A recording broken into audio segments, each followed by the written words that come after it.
प्रणाम सभी को। सभी लोग प्रेयर के लिए बैठेंगे।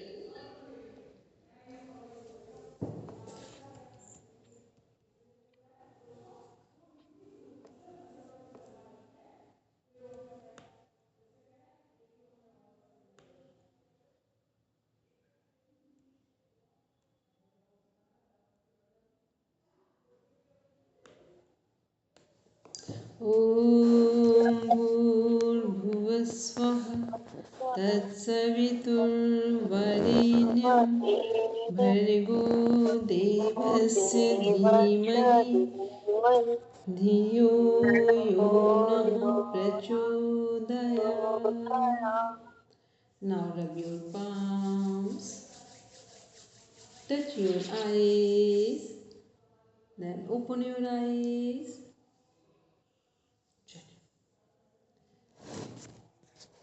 एक बार सब बैठेंगे सीधे, दोनों हाथ ज्ञान मुद्रा में रखेंगे, आंखें बंद।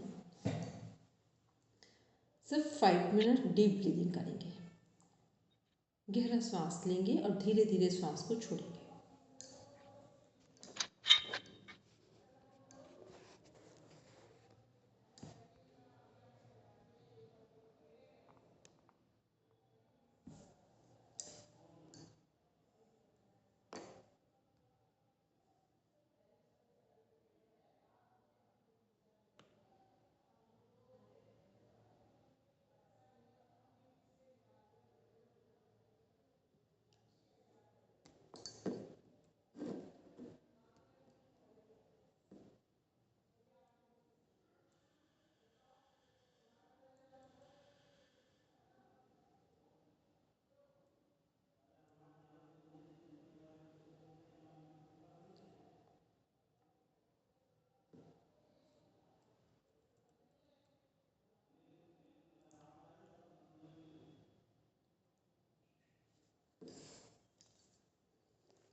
रिलीज, सभी रिलीज करेंगे।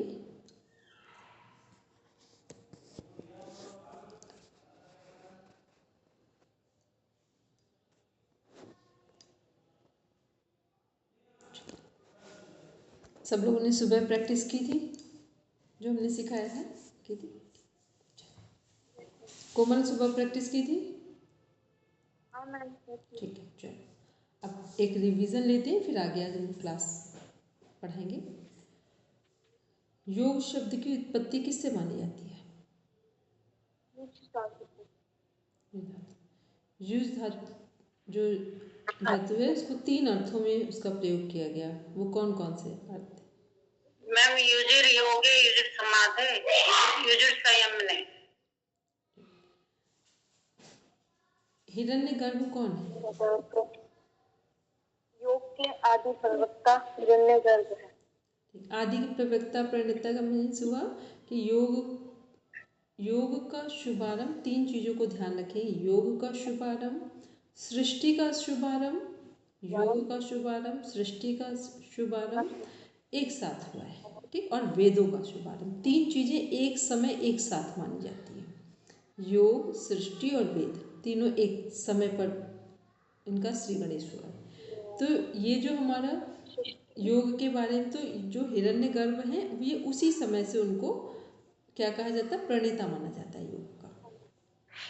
नेक्स्ट, योग जो हमारा है उसकी डेफिनेशन, जिसको जो डेफिनेशन लर्न है वो बोलेंगे, रेफरेंस के साथ बोलेंगे। स्टार्ट करेंगे कोमल।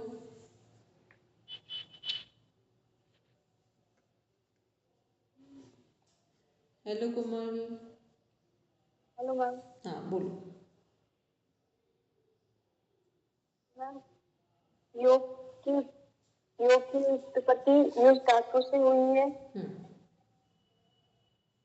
इसको जोड़ना और मिलाना, इसमें योग का वो नहीं, डेफिनेशन पूछिए, परिभाषा। ये सब तो ये तो अलग क्वेश्चन हो गए। अभी मेरा जो क्वेश्चन है वो परिभाषा योग की। चलो अच्छा, अभी सुनना ध्यान से फिर बोलना। बोलेंगे मैंने योग चित्त प्रवृत्ति महर्षि पतंजलि के अनुसार योग ही, चलिए कुछ मिसिंग है, आप रेणु दी बोलिए। योग ही चित्त की प्रवृत्ति है और उस चित्त में आने वाले सकारात्मक और नकारात्मक दोनों तरह के विचारों का निरोध ही योग है। योग के द्वारा ही ऐसे विचारों का अंत होता है और योग में मन स्थिति बिल्कुल समभाव से होती है। दूसरा है योग समाधि। महर्षि व्यास के अनुसार कि योग ही सभी समस्याओं का समाधान है। योग के द्वारा ही माइंड बॉडी एंड सोल को, तीनों को कनेक्ट करके सारी प्रॉब्लम्स का सॉल्यूशन निकाला जाता है। ठीक है, वेरी गुड। नेक्स्ट,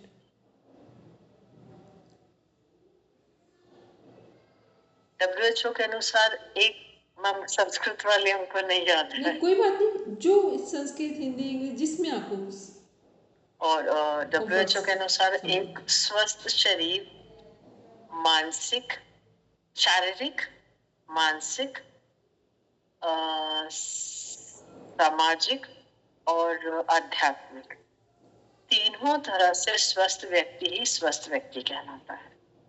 मतलब चारों चारों होंगी तभी एक व्यक्ति हेल्दी कहलाएगा या उसे कहा जाएगा। ठीक है।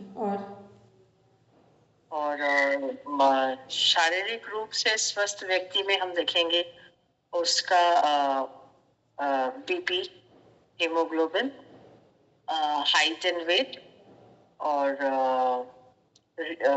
स्पाइन स्ट्रेट हो उसका, और उसका जो बोलना है वो बिल्कुल स्पष्ट। ये 5 चीजें हम उसमें देखेंगे फिजिकल में। फिर आता है मेंटल में मतलब डिसीजन निर्णय लेने की क्षमता। ठीक, सबसे पहले किसी व्यक्ति का हम मेंटल कैसे देखते हैं? अपने आप से कुछ भी ना पता हो तब भी हम कैसे समझते हैं इस व्यक्ति के डिसीजन सही होते हैं। ठीक, और डिसीजन में जरूरी नहीं है कि जिसके डिसीजन सही है वो कंफर्ट जोन में होगा, जिसके डिसीजन सही है उसके अपोजिटर्स बहुत ज़्यादा होंगे। ठीक है, क्योंकि जब डिसीजन कोई सही लेता है ना, तो सही डिसीजन कौन लेगा? वो व्यक्ति जो किसी की परवाह नहीं करेगा वो सही डिसीजन लेगा, जो किसी की परवाह करेगा वो सही डिसीजन नहीं ले पाएगा। ठीक है, क्योंकि सही डिसीजन का मीन्स है सारे बायसनेस से मुक्त होकर, फ्री होकर तब डिसीजन लेना। ठीक है, तो उसमें मोस्टली होता है जब आप ऐसे डिसीजन लेंगे सब आपके विरोधी हो जाते हैं। हाँ, कुछ टाइम के बाद जब आप सफल हो जाते हैं तब वापस आते हैं, सब कहेंगे अच्छा नहीं ठीक था। ठीक है, तो ये मतलब क्लियर होना चाहिए कि डिसीजन जो लोग सही लेते हैं इसका मतलब ये नहीं कि वो सबके फेवरेट हैं, ऐसा बिल्कुल नहीं है। ठीक, और क्या चीज़ें होंगी मेंटल हेल्थ में?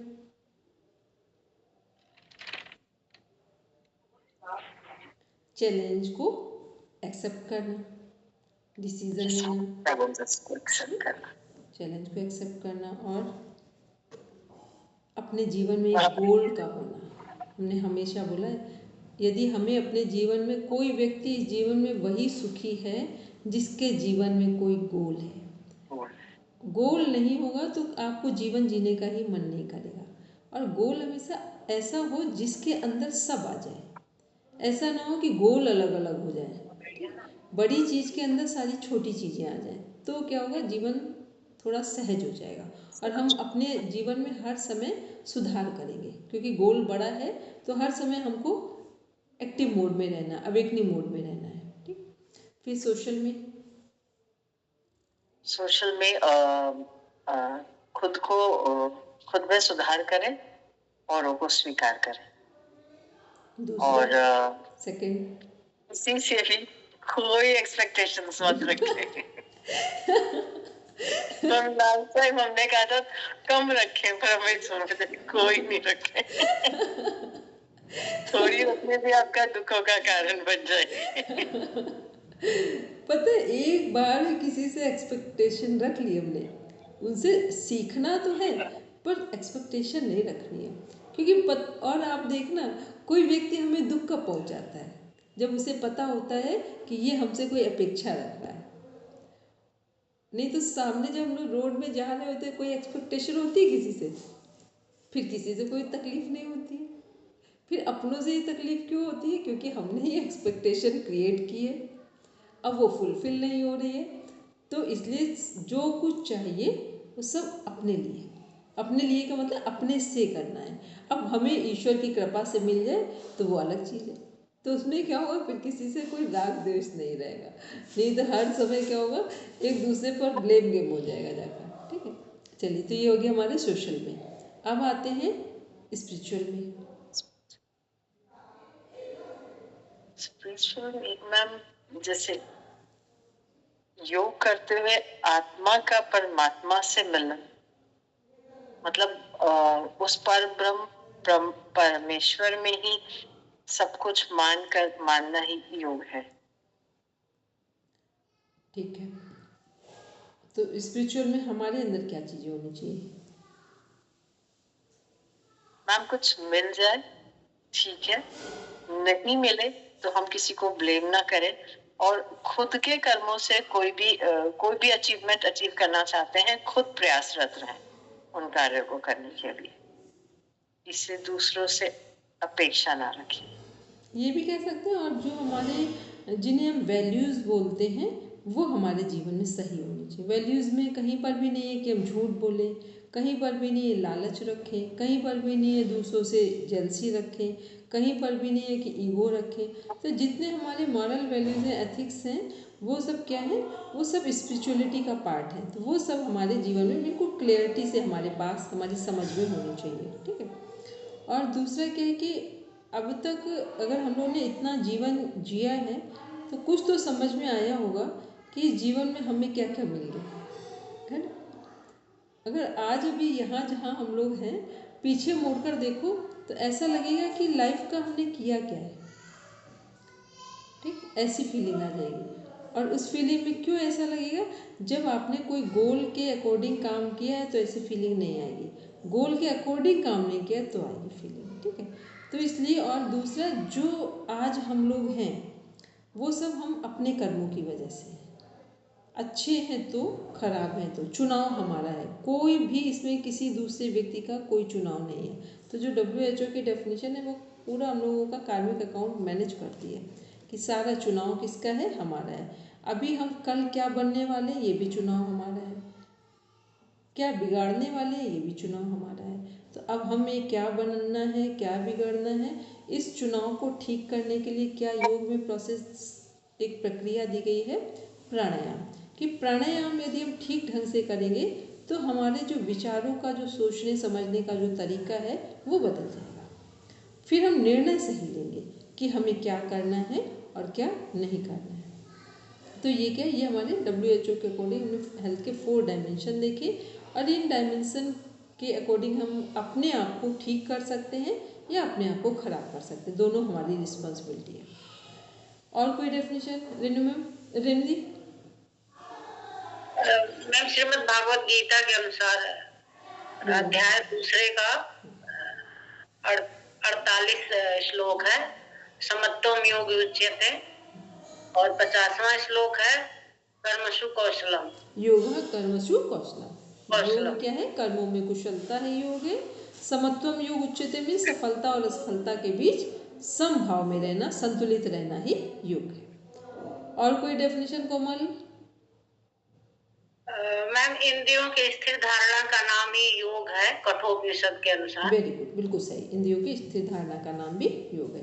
कोमल डेफिनेशन लर्न नहीं थी क्या? हेलो कोमल। Hello ma'am.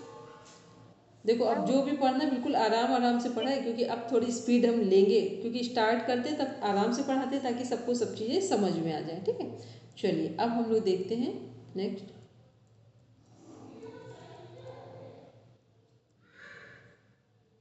कितने आश्रम हैं हम लोगों के जीवन में? 4 आश्रम। कौन कौन से? एक सामने ब्रह्मचर्य, ब्रह्मचर्य, गृहस्थ आश्रम और वानप्रस्थ, वानप्रस्थ आश्रम और संन्यास आश्रम।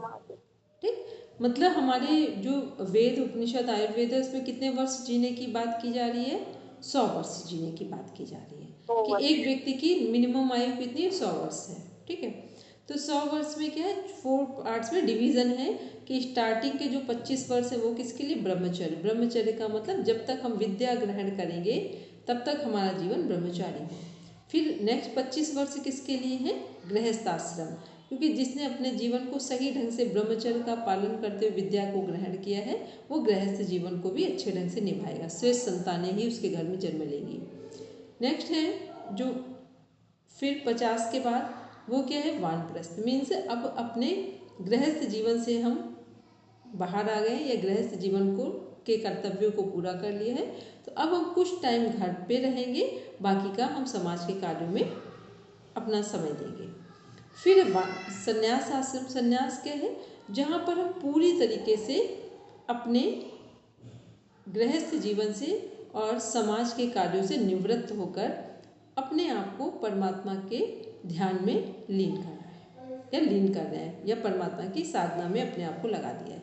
तो ये हमारे 4 के हैं आश्रम हैं जो हमारे एक मनुष्य जीवन में अप्लाई होते हैं। अब हम इन आश्रमों के अकॉर्डिंग अपने जीवन को देखेंगे तो हमारा जीवन स्वस्थ और उन्नतिशील होगा, प्रोग्रेसिव होगा, हेल्दी भी होगा और प्रोग्रेसिव भी होगा।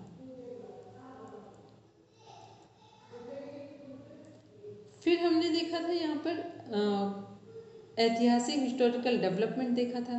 डेवलपमेंट में हमने क्या देखा था कि योग का इतिहास और विकास, सिंधु घाटी सभ्यता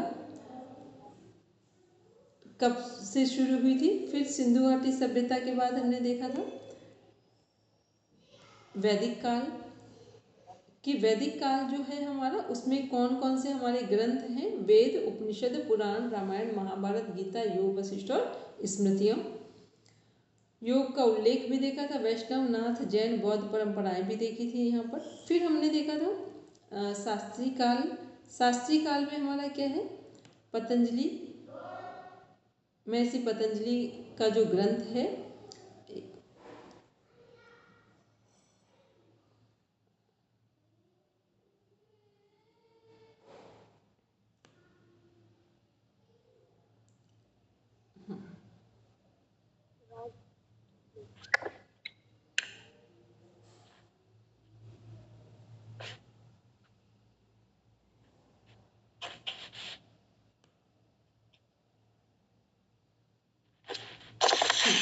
ये महर्षि पतंजलि का योग सूत्र, ये हम लोगों की एक बुक है। वो है हमारा जो शास्त्री काल है, 600 ईसा पूर्व से 600 ईस्वी, 6th सेंचुरी की बात हो रही। फिर है फोर्थ में उत्तर शास्त्री काल, 600 ईस्वी से 1200 तक है। यहाँ पर योग सूत्र पर टीकाएं और व्याख्याएं लिखी गई हैं। फिर इसके बाद नीचे हम लोग देखते हैं यहाँ पर टीकाएं और व्याख्याएं समझ में आ गई।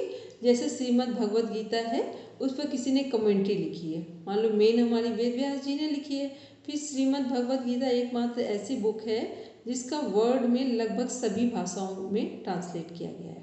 ठीक है, एक श्रीमद् भगवद गीता है, फिर सेकेंड नंबर पे है योग दर्शन। 2 बुक्स हैं जो वर्ल्ड वाइड सबसे अधिक भाषाओं में, ऐसा सुनते हैं कि 400 से अधिक भाषाओं में गीता, श्रीमद् भगवद गीता का ट्रांसलेशन हुआ है। और ऐसे फिर कम सेकंड नंबर पे आता है योग दर्शन।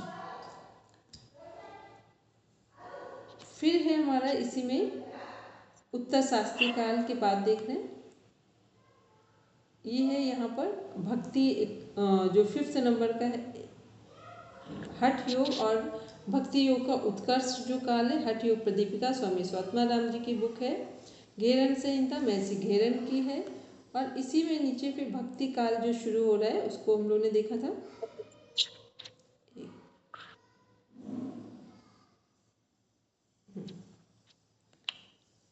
यहाँ पर हमने देखा घेरन संहिता, हठ प्रदीप का, ये 2 बुक्स हैं। अपने सिलेबस में देखेंगे वहाँ पर भी यही दोनों बुक्स दिखाई दे रही हैं। ठीक है,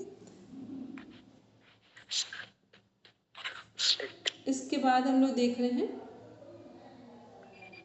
आधुनिक। यहाँ पर भक्ति काल जो है, 1 मिनट, इतना फास्ट, भक्ति काल का जो समय है इसमें कबीरदास जी, सूरदास जी और तुलसीदास जी, 3 हमारे संत हैं।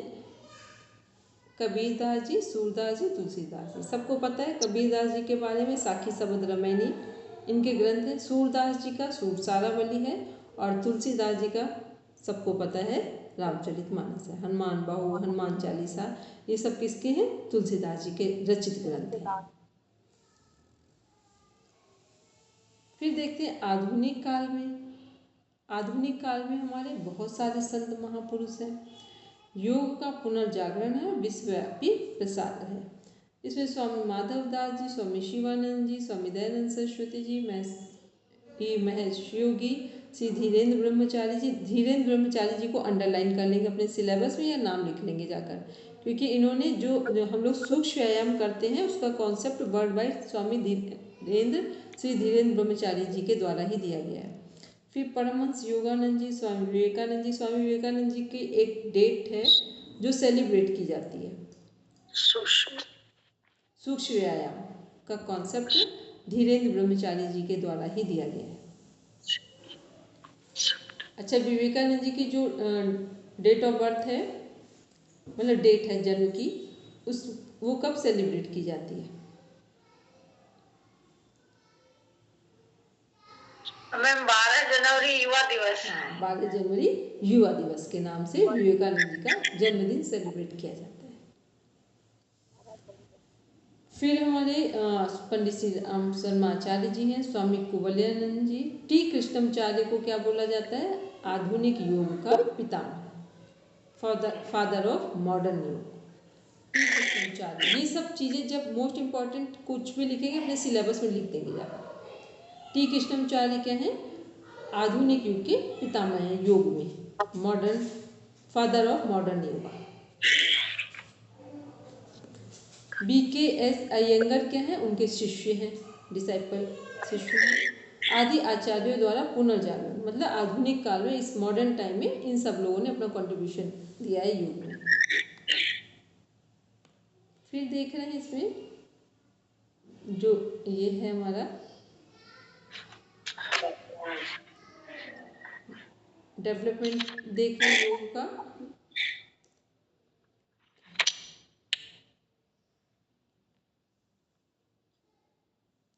अब आते हैं, हम लोग देखेंगे योग के अभ्यास के लिए मार्गदर्शक सिद्धांत। सभी को पता है कि हमारा जो इंटरनेशनल योगा डे, ये कब से शुरू किया गया है? इससे ऊपर वाला पार्ट है, 21 जून 2014। ठीक है, तब से क्या हुआ है, जो हमारा योग डे है वो इंटरनेशनल योगा डे में कन्वर्ट किया गया है। ठीक है, ये आपका क्वेश्चन है। तो अब तक कितने योगा डे सेलिब्रेट किए गए इंटरनेशनल योगा डे? मैम 11 हो चुके हैं। 11 हो गए। ठीक है, तो ये 11th हमारा सेलिब्रेट किया गया था। हम 12 हो गए ना 25 पे जोड़ी, तभी तो हमने आप ही लोगों से पूछा है। हाँ मैम 12 हो गए। एक बार 25 से माइनस कर लीजिए, कितने हुए? मैम 2014 में तो उसको मान्यता प्राप्त हुई, 15 से मनाने लगे हैं ना, घोषित किया गया था उसे। 15 से मनाएगा, 14 में एक्सेप्ट किया गया था, 14 में एक्सेप्ट किया गया था कि पूरे सभी लोगों ने जो साइन हुए थे 90 के करीब जो कंट्रीज थे, उसमें से कुछ ने बाद में किए थे, कुछ ने पहले कर दिए थे। तो वो उसके बाद जो एक्सेप्ट किया गया फिर सेलिब्रेट किया गया 15 से, 2015 से। तो 2015 से सेलिब्रेट न्यूज आ रही थी तो हाईलाइट था, तो 11वां अंतर्राष्ट्रीय योग दिवस। चलिए, तो इसमें क्या है, योग अभ्यास के लिए मार्गदर्शक सिद्धांत क्या क्या है। जब भी हम लोग योग की प्रैक्टिस करेंगे तो हमारे लिए क्या आवश्यक है उसको ध्यान में रखेंगे। सबसे पहले जीवन शैली, एक मिनट इसको से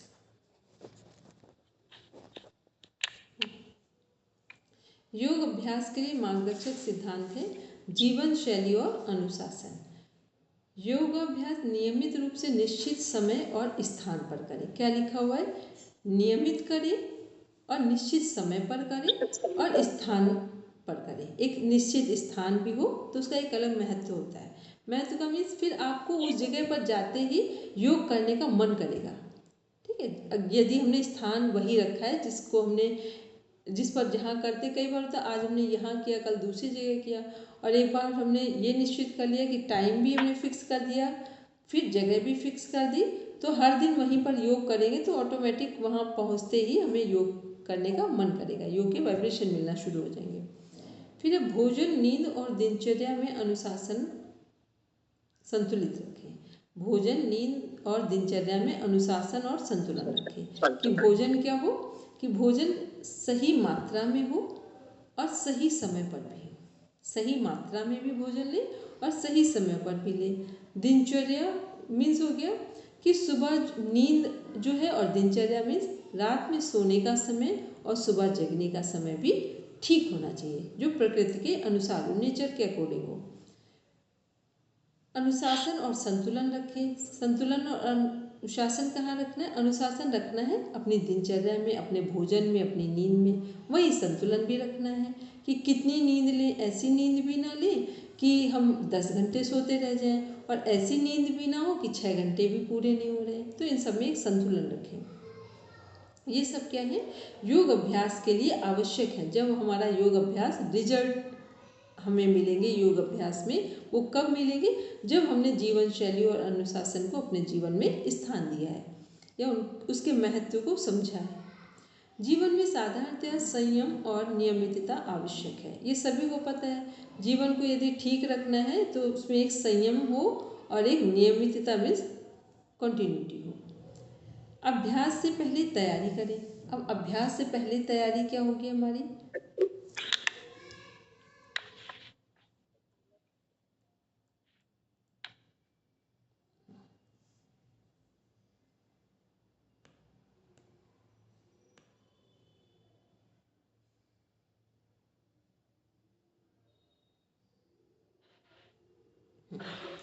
योग खाली पेट करें और भोजन के 3-4 घंटे बाद करें। सुबह योग खाली पेट करने का मतलब फ्रेश होकर फिर आराम से बैठें योग करने, और शाम को यदि योग करना है तो 3 से 4 घंटे भोजन लेने का समय हो चुका हो। ऐसा ना हो कि अभी हमने भोजन लिया और थोड़ी देर बाद हम योग का अभ्यास करने लगे, तो फिर पेट में प्रॉब्लम होगी या हम सही ढंग से योग अभ्यास नहीं कर पाएंगे। तो ये भी ध्यान में रखना है। फिर पेट और मूत्राशय खाली होना चाहिए। मीन्स जब हम योग अभ्यास करें तो पेट हमारा जो भोजन लिया हो या तो वो डाइजेस्ट हो चुका हो, या तो फिर हम सुबह के टाइम कर रहे हैं तब तो पेट खाली ही होगा। और मीन्स यूरिन पास आउट करके तभी हम योग का अभ्यास करें। ढीले, साफ और आरामदायक वस्त्र पहने। और एक बात ध्यान रखें, योग करने के बाद यूरिन जरूर पास करें, क्योंकि जब हम यूरिन पास करते हैं तो हमारे शरीर के जो टॉक्सिन्स होते हैं योग करने के कारण जो इकट्ठे हुए हैं वो सब यूरिन से बाहर हो जाते हैं। कपड़े कैसे पहने? साफ भी पहने और आरामदायक पहने।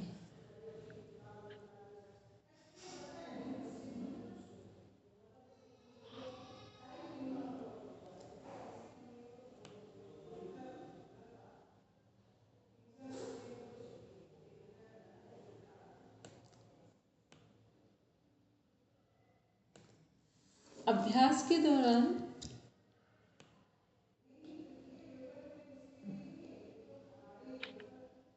स्थान और वातावरण। स्थान कैसा हो? हमारा स्वच्छ हो, हवादार हो, शांत जगह पर अभ्यास करें। जमीन पर नहीं बल्कि दरी या योगा मैट पर बैठे। सर्वोत्तम समय कौन सा है हमारे योग अभ्यास का? प्रातःकाल, ब्रह्म मुहूर्त या शाम का। ये शाम में भी जब सूर्यास्त का समय है उसके लिए बोला जा रहा है, सनसेट का समय। ये नहीं कि 8 बजे कर रहे हैं, 9 बजे कर रहे हैं। फोर्थ में है मानसिक दृष्टिकोण। अभ्यास हमेशा शांत और सकारात्मक मन से करें। अहंकार, प्रतियोगिता या जोर जबरदस्ती ना करें। मतलब अहंकार के साथ ना करें, प्रतियोगिता या जोर जबरदस्ती ना करें। कि जब भी हम लोग योग करें तो ये ना सोचें हम किसी से प्रतियोगिता कर रहे हैं, बहुत ईगो में आकर ना करें, या जबरदस्ती ना करें कि दूसरों को दिखाने के लिए, दूसरों को डल करने के लिए हम अच्छा अभ्यास करने का जबरदस्ती प्रयास कर रहे हैं। फिर इस सरल अभ्यास से कठिन अभ्यास की ओर धीरे धीरे बढ़े। ये भी ध्यान रखना है कि अभ्यास कैसे करना है, धीरे धीरे हमें अभ्यास आगे बढ़ाना है, ना कि हम एक दिन में ही सारे अभ्यास को पूरा करने का प्रयास करें। फिर है अभ्यास के दौरान किन बातों का ध्यान रखना है?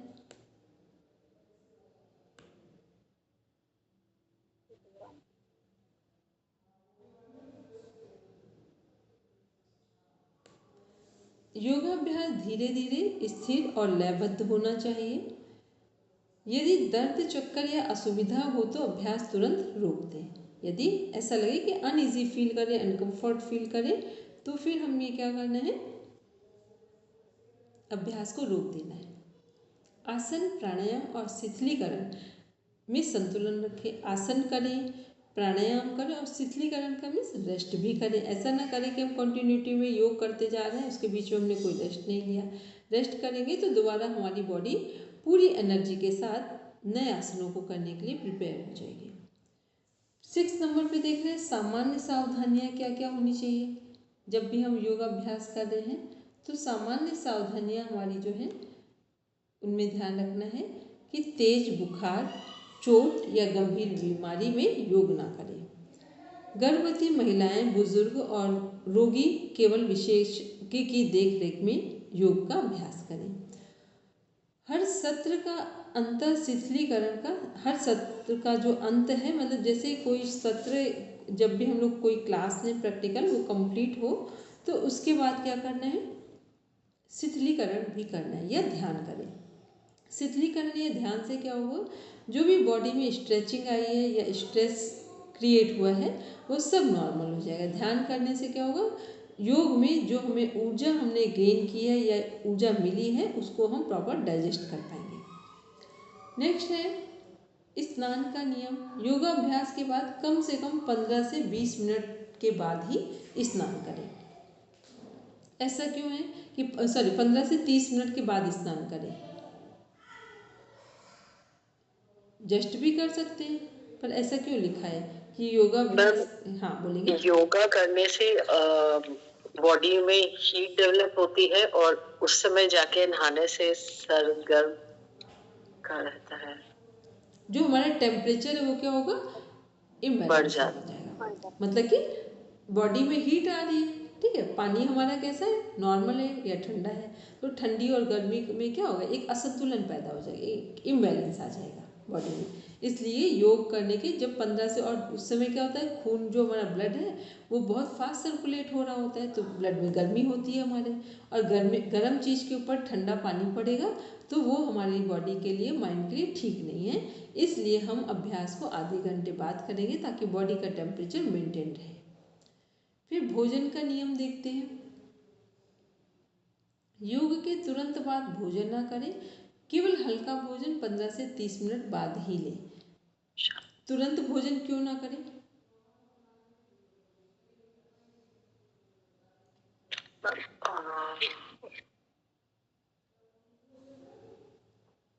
तुरंत भोजन क्यों नहीं करना चाहिए? कोमल, सब क्लास में हो तो फटाफट रिस्पॉन्ड भी करते जाओ। मैम, तुरंत भोजन इसलिए नहीं करना चाहिए क्योंकि हमारी मांसपेशियां उस समय बहुत ज्यादा वो बस रही है, इसलिए तो हमें भोजन करने से हमारे असंतुलन हो सकता है हमारे शरीर में। बोलेंगे रिंदी? योगाभ्यास के दौरान जैसे शरीर में गर्मी एक तरह से पैदा हो जाती है, तो वो शांत हो जाए, और भोजन आराम से ही करते हैं, शांत होकर ही करना चाहिए। तो 15-20 मिनट बाद थोड़ा रिलैक्स हो जाएंगे, फिर करेंगे तो अच्छा रहेगा। मतलब ये हो गया कि जब हमने कोई काम किया है तो अभी हमारे शरीर में, मन में एक एक्सेस एनर्जी है, और भोजन कैसे करना है, शांत मना स्थिति में करना। मानसिक जो विचार है, हमारे विचारों में संतुलन हो, शरीर में संतुलन हो, तब भोजन करेंगे तो भोजन हमारे लिए औषधि का काम करेगा। नेक्स्ट है विश्राम। हर अभ्यास के बाद कुछ समय के लिए शवासन करें। हर अभ्यास के बाद कुछ समय के लिए शवासन करें ताकि शरीर और मन पूरी तरह शांत हो जाए। तो शवासन से हमें क्या लाभ होगा यदि हमने हर आसन के बाद शवासन किया है? मैम, शवासन करने से बॉडी, जब भी कोई आसन किया बहुत ज्यादा ऊर्जा उत्पन्न हुई, और शवासन करने से बॉडी, माइंड और सोल तीनों का कॉम्बिनेशन अच्छा हो जाता है और बहुत रिलैक्स हो जाते हैं। न्यूट्रल फेज में आने के बाद फिर हम दूसरा आसन करेंगे तो वो ज्यादा इफेक्टिव होगा बॉडी के लिए। ठीक है, उसको ऐसे भी कह सकते हैं कि जैसे ही हम एक आसन को पूरी तरीके से प्रोस एंड कॉन के साथ हमने समझा और उसको किया, और उसके बाद जब शवासन कर लेते हैं तो जो दूसरा आसन हम करेंगे तब क्या होगा कि हमारी बॉडी प्रॉपर वे में प्रिपेयर हो जाएगी, और एक के बाद दूसरा, दूसरे के बाद तीसरा करते जा रहे हैं तो आसन तो हम कर लेंगे, लेकिन हमारी बॉडी का जो प्रिपरेशन होना चाहिए वो नहीं हो पाएगा। क्योंकि आसन, योग तभी हमें आराम देता है या हमारी बॉडी को, हमारे पूरे स्वास्थ्य को अच्छा रखता है जब हमने शांत मना स्थिति के साथ शांतिपूर्ण तरीके से योग को किया हो। नेक्स्ट है सत्र का समापन। योग सत्र हमेशा इस प्रकार समाप्त करें। गहरा ध्यान, ध्यान करवाएं पहले, फिर गहरा मौन, डीप साइलेंस हो, फिर शांति पाठ करें। मतलब पहले हमने ध्यान करवाया, और अक्सर देखा होगा ध्यान के बाद क्या होता है, हम शांत हो जाते हैं। यह हमने ग्रुप में सबको क्या बोला कि ध्यान करने के बाद कुछ देर सब शांत होकर बैठेंगे, तो शांत होना क्या है, गहरा मौन है, और फिर उसके बाद क्या बोलते हैं, शांति पाठ बोलते हैं, ओम शांति शांति शांति।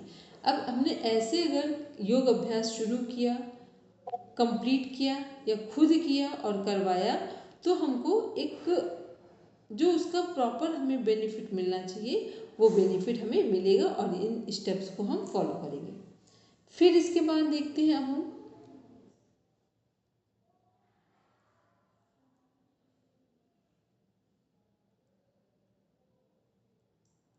Principle of yoga. योग के प्रिंसिपल क्या क्या है, सिद्धांत क्या क्या है, योग हमारा किन सिद्धांतों पर काम करता है।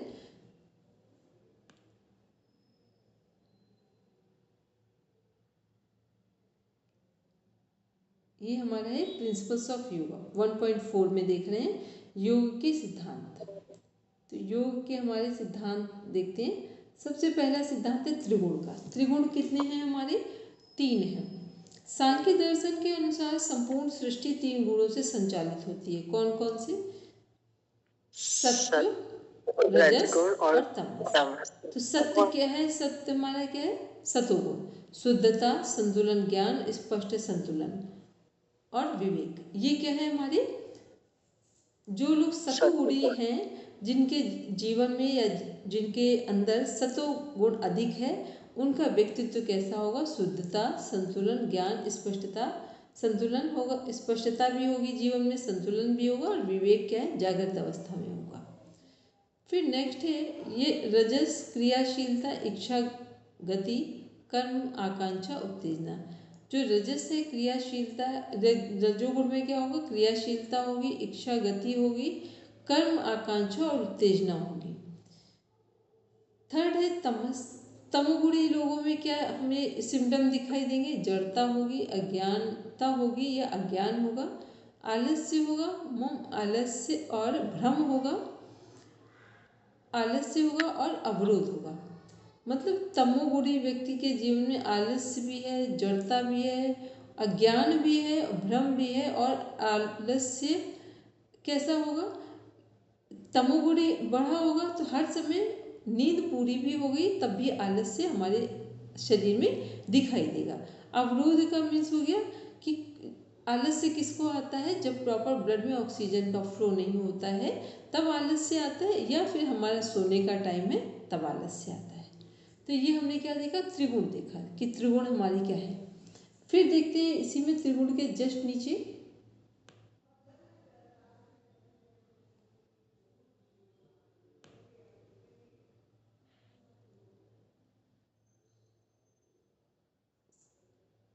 जो हमारा सात्विक गुण है, सतोगुण है, उसके बारे में देखेंगे हम लोग।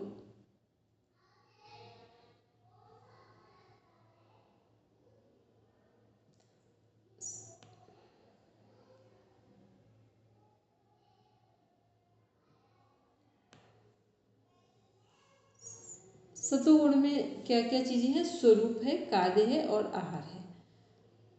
स्वरूप का मीन्स हो गया नेचर। तो सतोगुण का जो नेचर है वो कैसा है? प्रकाश वाला है, शांति और पवित्रता देने वाला है, कार्य सुख देना, मन को शांत करना, आहार फूड, सूखे मेवे, दूध, दही, घी, हरी सब्जियों या फल, ये सब क्या है? ये हमारे आहार हैं, सात्विक फूड हैं। फिर है हमारा रासिक।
क्या?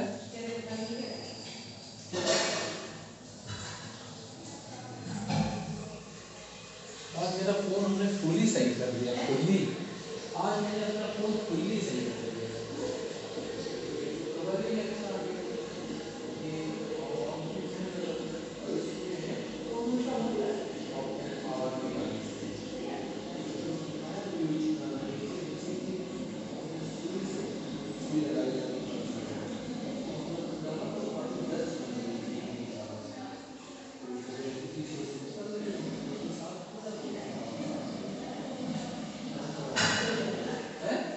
बिल्कुल चल जाएगा, बिल्कुल चल जाएगा। हाँ, बच गए।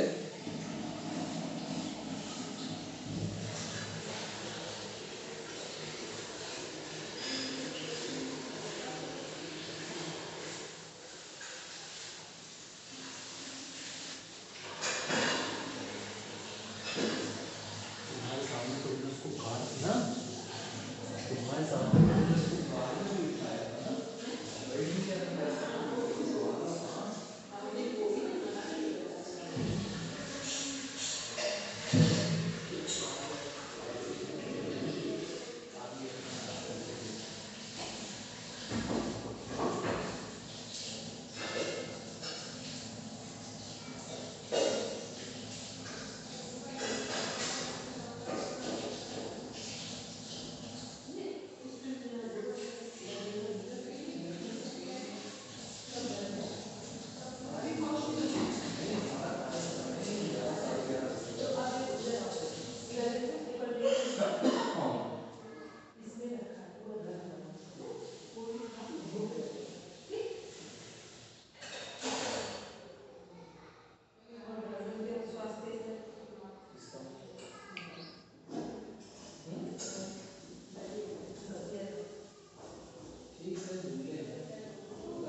क्या करें?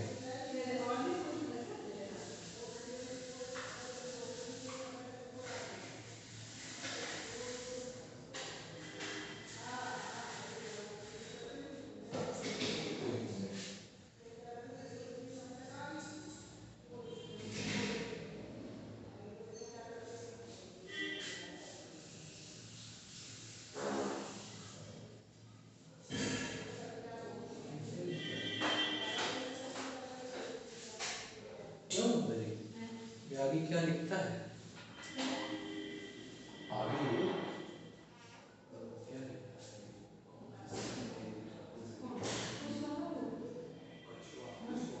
ठाकुर है नहीं कौन? रात का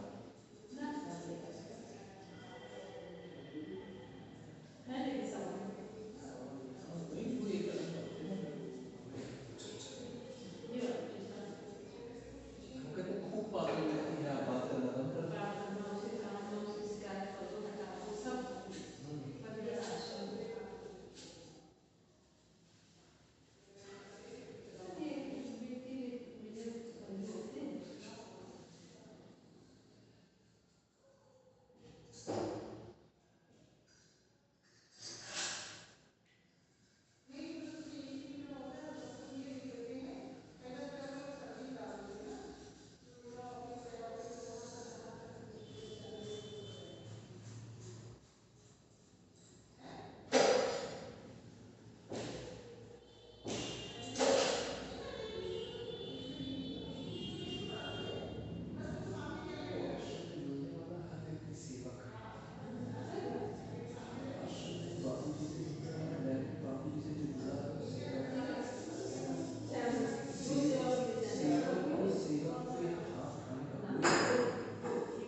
मगर अभी भी बहुत कुछ देखने के लिए है, अभी तो बोलना चाहिए।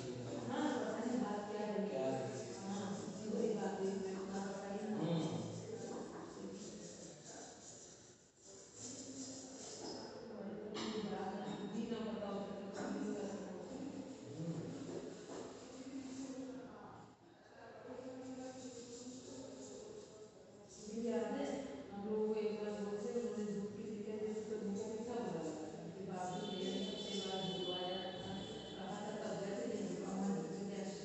दूध के लिए क्या? क्या?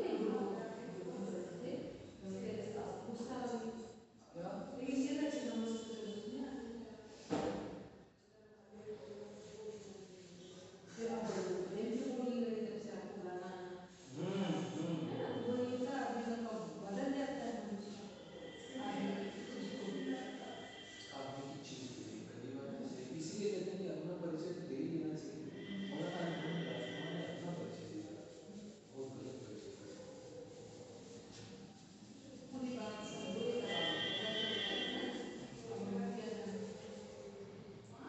और या हो सकता है कोई और भी जड़ रही है।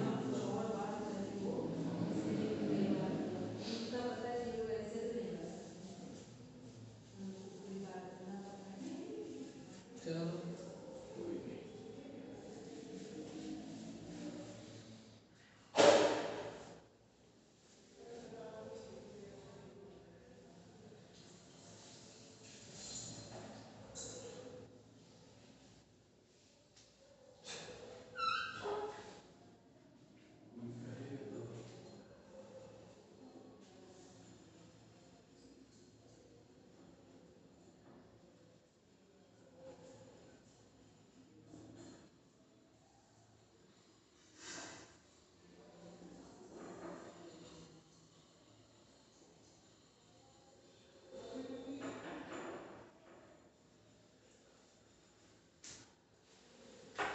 फिर इनकी ना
इनकी इनकी प्रोडक्शन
सोच रहे थे एक गरीब आदमी, ममता जी, एक गरीब आदमी और जो सेवादार है उसका बड़ा प्यारा होगा, उनकी क्या अनुभव होगा, मगर आज जो सरकार ने कर दिया तो बड़ा सोच समझ के सामने इनसे रिएक्शन कर रहा है दोनों के बीच में, क्योंकि ये तो उनका एंटी हो गए, तो प्लस माइनस हो गए।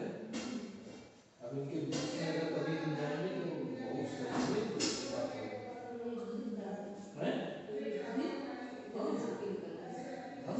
हम नहीं तो उनको कहती रहे अच्छे रहे, इसीलिए हम जल्दी जल्दी तुम कहती रहे, मगर हम नहीं करते व्यक्ति को जाने बगैर। ये बात नहीं, मतलब एक चीज हम जान रहे हैं, भगवान को तो हम जान रहे हैं कि क्रैक है, ठीक है, मगर वो तब से यहाँ पे बना